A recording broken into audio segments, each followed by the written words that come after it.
فلما دخلوا عليه قالوا يا أيها العزيز مسنا وأهلنا الضر وجئنا ببضاعة مزجاة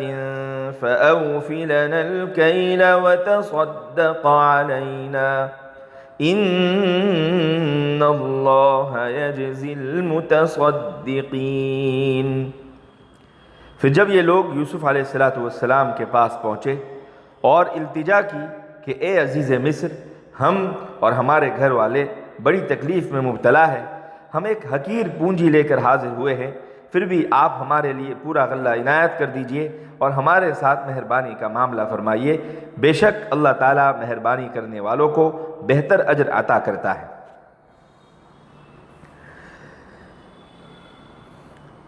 برادران یوسف کا اب یہ مصر کی طرف تیسرا سفر ہے۔ پہلا سفر تو سارے بھائیوں کے ساتھ تھا غلہ لینے کے لیے، لیکن بنیامین نہیں تھے، اور دوسرا سفر بنیامین کے ساتھ تھا، اور اب یہ تیسرا سفر ہے، جس کی وجہ کچھ تو والد محترم کا اصرار ہے اور کچھ شدت قحط کی بنیاد ہے۔ واقعی اپنی حاجت و ضرورت کی شدت انتہائی درجے پر پہنچی ہوئی تھی اور غلے کا آس پاس نام و نشان نہ تھا، اور مزید یہ کہ بنیامین کے ساتھ ایک بھائی اور بھی مصر ہی میں رکا ہوا تھا، اور بنیامین کو خوشامد برآمد کے ذریعے کسی طرح حاصل کرنا بھی ضروری تھا۔ اس لیے یوسف علیہ السلام کے بھائی، جن کی تعداد اب 9 ہے، مصر کے لیے روانہ ہوئے، اور جب عزیز مصر کے سامنے حاضر ہوئے جو خود حضرت یوسف علیہ السلام ہیں، تو انتہائی عاجزی، انکساری اور منت و سماجت کے ساتھ کہنے لگے، اے عزیز مصر، ہم کو اور ہمارے گھر والوں کو قحط نے سخت پریشانی میں ڈال رکھا ہے، اور اس مرتبہ ہم پونجی بھی بہت تھوڑی لے کر آئے ہیں جو حاضر خدمت ہے۔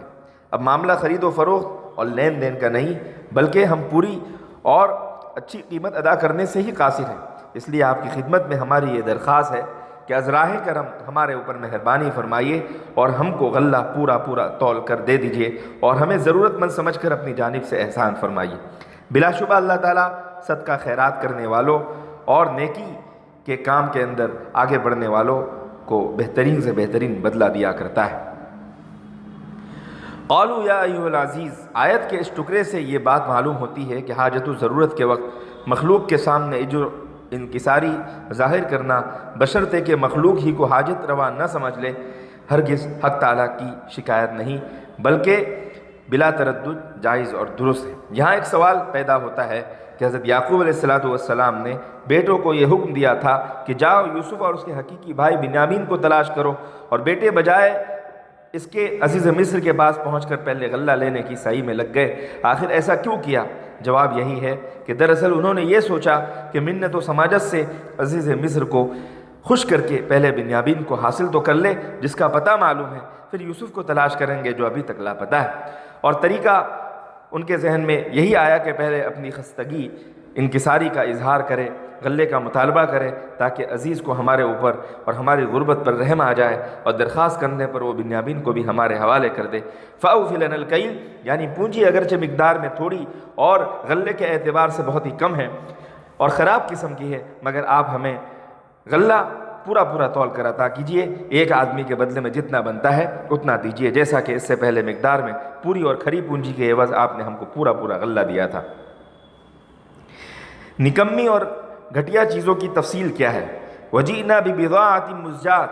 یہ مقدار میں تھوڑی ہے، نکمی ہے، گھٹیا چیزیں ہیں، یہ کیا ہے؟ قرآن و حدیث میں اس کی تفصیل مذکور نہیں اور نہ اس کے جاننے کی کوئی ضرورت، تاہم مفسرین نے چونکہ مختلف اشیاء کا تذکرہ کیا ہے، اس لیے ان میں سے چند آپ کے سامنے ذکر کیا جاتا ہے۔ حضرت عبداللہ بن عباس رضی اللہ تعالی عنہما سے منقول ہے کہ نہ چلنے والے خراب قسم کے ان کے پاس کچھ دراہم تھے، وہی لے کر گئے تھے۔ اکرمہ کہتے ہیں کہ دراہم تو صحیح تھے لیکن وہ تھوڑے تھے، اور عبداللہ بن حارث کا بیان ہے کہ وہ کچھ اون اور گھی تھے، یعنی سکے اور جو اس وقت کے قیمت کے اعتبار سے ادا کرنے والے دراہم تھے وہ نہیں تھے، بلکہ کچھ اون اور گھی تھے۔ بعض علماء نے پنیر اور صنوبر وغیرہ کا بھی لکھا ہے، بعضوں نے چمڑے اور جوتے کا بھی قول نقل کیا ہے۔ تو یہ ساری باتیں لکھی گئی ہیں، اور یہاں پر جو بھی بات بتائی گئی وہ کافی ہے، اور اسی کو مزاج سے تعبیر کیا۔ ایسے ہی اگر بیش قیمت سامان کے عوض تھوڑی پونجی دی جائے تو وہ بھی رد کر دی جاتی ہے، یہی حال دوسری خراب چیزوں کا ہے۔ وَتَصَدَّقَ عَلَيْنَا، یہاں پر ایک سوال پیدا ہوتا ہے، برادران یوسف ایک نبی کی اولاد ہے، تو کیا اولاد انبیاء کے لیے صدقہ لینا جائز ہے؟ اس کا ایک جواب تو یہی ہے کہ یہاں مراد اصطلاحی صدقہ نہیں بلکہ ہمارے اوپر رحم و کرم کرنا مراد ہے، اور جو اصطلاحی صدقہ ہے جس کے بارے میں رسول اللہ صلی اللہ تعالیٰ علیہ وسلم سے اپنے اور اپنی اولاد و خاندان کے لیے عدم جواز کا قول منقول ہے، وہ صدقہ مراد، بلکہ تسامح فی المعاملہ مراد ہے، یعنی پونجی اگر سے تھوڑی ہے یا ردی قسم کی ہے مگر آپ اسے نظر انداز کر لیے اور بطور احسان کے ہمیں پورا پورا غلہ دے دیجئے، یہ ایک عاجزی ہے، ایک درخواست ہے۔ بعض لوگوں نے کہا کہ آپ ہمارے بھائی بنیامین کو ہمارے حوالے کر کے ہمارے والد پر احسان کیجئے، وہ تصدق علینا کا یہ مراد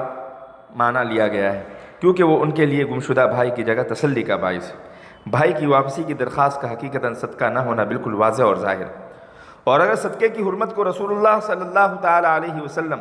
اور آپ کے اہل خاندان کے لیے خاص مان لیا جائے جیسا کہ حضرت سفیان بن عیینہ کا مسلک ہے، تو پھر کسی سوال کا جواب ہی نہیں۔ کیوں؟ باقی نہیں ضرورت، کیونکہ یہ خاص صرف حضور اکرم صلی اللہ تعالیٰ علیہ وسلم کے لیے، دوسروں کے لیے اور دوسرے انبیاء کے لیے نہیں۔ حضرت سفیان بن عیینہ سے پوچھا گیا کیا حضرت محمد صلی اللہ تعالیٰ علیہ وسلم کے علاوہ کسی اور نبی پر بھی صدقہ حرام تھا؟ تو انہوں نے اسی آیت کریمہ سے استدلال کرتے ہوئے جواب دیا کہ نہیں، کسی اور نبی کے لیے صدقہ حرام نہیں تھا۔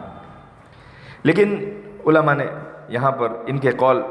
اور ان کے استدلال پر محل نظر لکھا ہے کہ برادران یوسف تو سرے سے نبی ہی نہیں ہیں، تو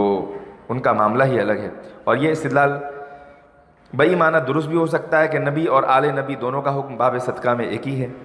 تو دونوں باتیں لکھی ہوئی ہے۔ تو یہاں پر صدقے سے صدقہ واجبہ مراد نہ لینا ہی زیادہ بہتر ہے، بلکہ معاملے میں نرمی اور احسان مراد ہے، اس لیے کہہ دیا گیا ان اللہ یجزی المتصدقین۔ آیت کے اس ٹکڑے میں یہ اصولی بات ذکر کی گئی کہ صدقہ، خیرات، احسان کا معاملہ کرنے والے،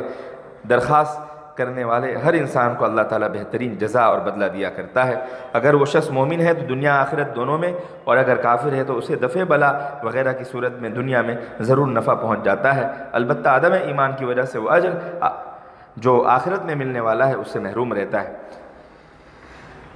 اور ان اللہ یجزی المتصدقین کے عام جملے کو ذکر کر کے بتا دیا گیا کہ عزیز مصر کا مسلمان ہونا ان کو معلوم نہیں تھا، اس کی وجہ سے انہوں نے اللہ تعالیٰ کی طرف نسبت کیا اور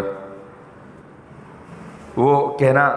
چاہتے تو اس کے علاوہ بھی جملہ کہہ سکتے تھے، اسی لیے عزیز مصر کا مسلمان ہونا انہیں ابھی تک معلوم نہیں تھا، اس لیے انہوں نے اپنے تعلیم کے مطابق اور اپنے نبی گھرانے کے مطابق انہوں نے ان اللہ یجزی المتصدقین کہا۔